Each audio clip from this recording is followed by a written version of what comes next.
आगामी रविवार को सिलीगुड़ी के कावाखाली मैदान में प्रधानमंत्री नरेंद्र मोदी की एक विशाल चुनावी जनसभा होने जा रही है। इस रैली को लेकर उत्तर बंगाल के राजनीतिक गलियारों में भारी हलचल है। सभा को सफल बनाने के लिए कावाखाली मैदान में मंच निर्माण और अन्य सुरक्षा प्रबंधों का काम युद्ध स्तर पर शुरू हो चुका है। गुरुवार को दार्जिलिंग के सांसद राजू बिस्ता ने एक संवाददाता सम्मेलन आयोजित कर इस मेगा रैली की तैयारियों की जानकारी दी। उन्होंने विश्वास जताया है कि प्रधानमंत्री को सुनने के लिए उत्तर बंगाल के विभिन्न जिलों और पहाड़ी क्षेत्रों से लाखों की संख्या में कार्यकर्ता और समर्थक पहुंचेंगे।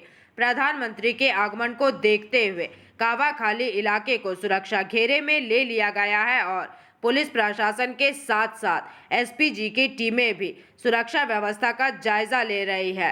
इस संबंध में सांसद ने क्या कहा है, आइए सुनते हैं। देखिए, सेंट्रल फोर्स कैसे काम करती है? सेंट्रल फोर्स जो भी काम करती है डीएम और एसपी के दिशा निर्देश पे काम करती है और कानून भी यही कहता है, क्योंकि वो अपनी मर्जी से काम नहीं कर सकते। लेकिन फिर भी इस बार ये तय हुआ है कि जो पोलिंग बूथ है उसकी सुरक्षा सेंट्रल फोर्स करेगा और अभी मेरे ख्याल से 2500 के आसपास जो है कंपनियां आ चुकी है। फर्दर 150 कंपनियां और पश्चिम बंगाल में आएगी। इससे ये बात भी पता चलता है 25,000 30,000 अगर बाहर से अतिरिक्त सेना बल भेज करके जो है चुनाव कराना पड़ रहा है तो कितना असुरक्षित है पश्चिम बंगाल। वह मैं आपको उस विषय में थोड़ा अच्छे से बताना चाहता हूँ, क्योंकि बार बार एसआईआर का मुद्दा आता है। ये एसआईआर क्या है? एसआईआर कौन करा रहा है? एसआईआर चुनाव आयोग करा रहा है। मुझे लगता है प्रेस के मित्र सभी ये बात जानते हैं कि भारत सरकार नहीं करा रही, ये बीजेपी नहीं करा रहा है और चुनाव आयोग कराता है। अभी भी 12 प्रांतों में चल रहा है, इंक्लूडिंग पश्चिम बंगाल। इससे पहले भी हुए, लेकिन पूरा चुनाव आयोग जब एसआईआर कराता है उसको एग्जीक्यूट स्टेट लेवल पे, राज्य लेवल पे कौन करता है? एक डिस्ट्रिक्ट का हेड कौन होता है एसआईआर का? डीएम होता है। उसको डीओ बोलते हैं। फिर उसके नीचे एईआर होता है, वो भी उन्हीं का अधिकारी होता है। আমাদের এই সাংবাদিক বার্তা আসার জন্য ভারতীয় জনতা পার্টির মিডিয়া ডিপার্টমেন্ট আপনাদের কৃতজ্ঞতা জ্ঞাপন করে যথাযথ নমস্কার জানায়। আজকে সাংবাদিক বার্তা শুরু হওয়ার আগে আনুষ্ঠানিক পরিচয় পর্ব সেরে নেব আমরা। আমাদের মাঝে উপস্থিত আছেন দার্জিলিং লোকসভার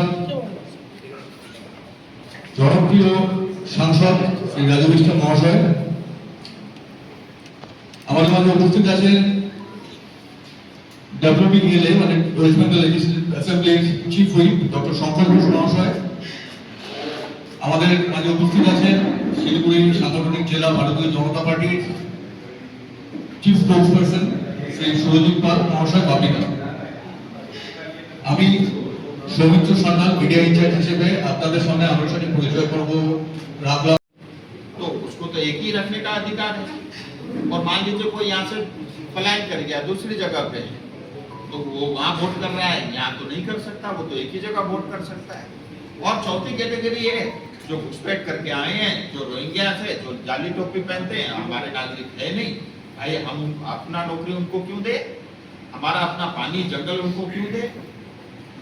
तो ये चुनाव करा रहा है।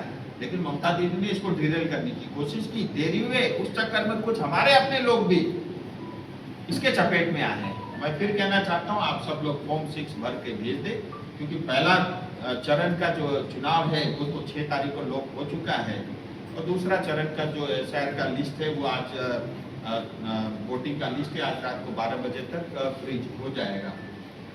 मेरा इतना ही कहना है, ये हमारी जिम्मेदारी है कि कोई भी भारतीय नागरिक जो है उसका एसआईआर के कारण जो है भविष्य में उसको किसी तरह की तकलीफ नहीं होगा।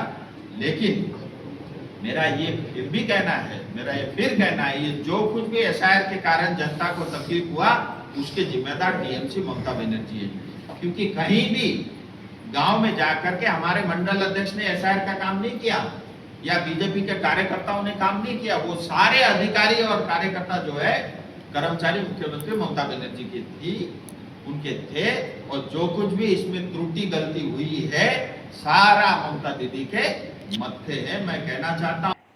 Bureau report, PVTV news.